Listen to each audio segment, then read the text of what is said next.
আমরা আসবো এই শুনেই গতকালকে রাত্রে তাদেরকে আবারই তারা নিয়ে গিয়েছে।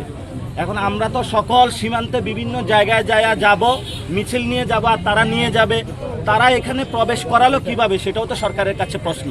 আপনারা রাতে দরকার হয় রাত জেগে সীমান্ত পাহারা দিবেন, কিন্তু বাংলাদেশের কোনো একটি কণা মাটিও যাতে এখানে কেউ পুশিং করার মাধ্যমে দখল করতে না পারে সেই বিষয়ে আপনারা সচেষ্ট থাকবেন। সন্ত্রাসী বাহিনী বিএসএফ হলো বাংলাদেশের কাটা তার পেরিয়ে বাংলাদেশে পুশিং করার চেষ্টা চালাচ্ছে। এই লোগোটা এখানে মূল বিষয়টা হলো, যদি বাংলাদেশি কোনো অবৈধ ওইখানে কেউ থেকে থাকে তাহলে তো আইন কাগজ প্রক্রিয়ার মধ্য দিয়ে তারা হবে। তো রাতের আধারে চুপিসারে এখানে হলো রেখে তারপরে তারা চলে যাচ্ছে। এবং আমরা শুনতে পাচ্ছি সীমান্তের ওই পাড়ে অনেক মানুষকে তারা সমাবেত করেছে বাংলাদেশে পুশিং করার জন্য। আমরা সরকারের উদ্দেশ্যে বলতে চাই, বাংলাদেশের মানুষ কোনোভাবেই পুশিং মেনে নেবে না, এবং পুশিং বন্ধে সরকারকে জরুরি উদ্যোগ নিতে হবে। সরকার যদি কঠোর হস্তে সীমান্ত হত্যা থেকে শুরু করে সীমান্তে মাদক চোরাচালান, যে সন্ত্রাসী কার্যক্রম ভারতীয় বাহিনী করে থাকে, এটা বন্ধ করতো, উদ্যোগ নিত পূর্ব থেকেই, তাহলে আজকে ভারত এই ধরনের সাহস পেত না। এবং গতকালকে স্বরাষ্ট্রমন্ত্রী যে বক্তব্য দিয়েছেন সালাউদ্দিন সাহেব, এটি একটি বাংলাদেশি মানুষদেরকে হত্যাকাণ্ডের মধ্য দিয়ে নিয়ে যাওয়ার একটি বক্তব্য দিয়েছেন, এবং বাংলাদেশের সীমান্তবাসী যারা রয়েছে তাদেরকে তিনি অনিরাপদ করে দিয়েছেন।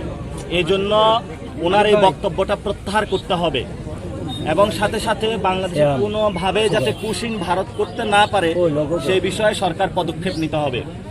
আমরা এখানে যে এসেছি, ভারত থেকে বাংলাদেশে কয়েকটি পরিবারকে তারা পাঠিয়ে দিয়েছিল, এবং তারা মানবেতর জীবন যাপন করছিল এখানেই, আমাদের ঠিক সামনেই।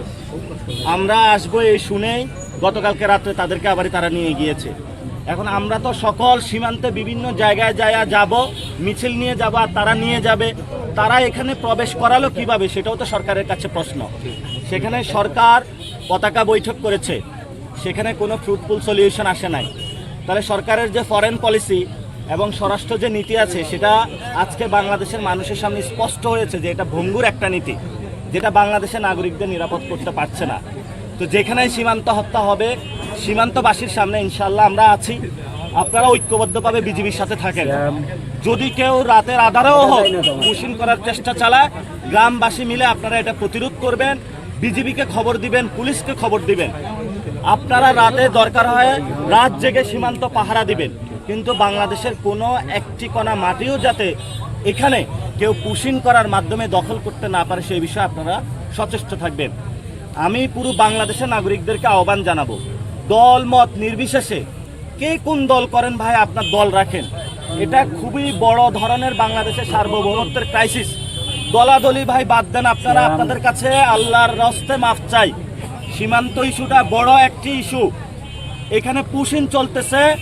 দল মত নির্বিশেষে সবাই সীমান্ত রক্ষার জন্য ঝাঁপিয়ে পড়ুন, বাংলাদেশকে রক্ষা করুন, বাংলাদেশের সার্বভৌমত্ব রক্ষা করুন। ইনশাল্লাহ আমরা যখন সরকারে যাব, সীমান্তে যারা শহীদ হয়েছে তাদেরকে শহীদি মূল্য দিয়ে তাদের স্মৃতিস্তম্ভ আমরা স্থাপন করব। সাথে সাথে তাদের ফ্যামিলিকে আমরা ক্ষতিপূরণ দিব, এবং সীমান্তবাসীর জন্য আমরা এখানে ফ্যাক্টরি স্থাপন করব, কর্মসংস্থানের ব্যবস্থা করব।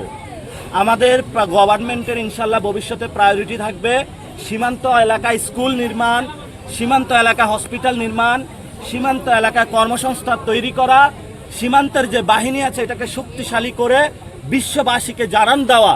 বাংলাদেশ নামক মর্যাদাবান একটা রাষ্ট্র আছে যেখানে কেউ পুশিং আর করতে পারবে না, যেখানে আর কেউ সীমান্ত হত্যা করতে পারবে না।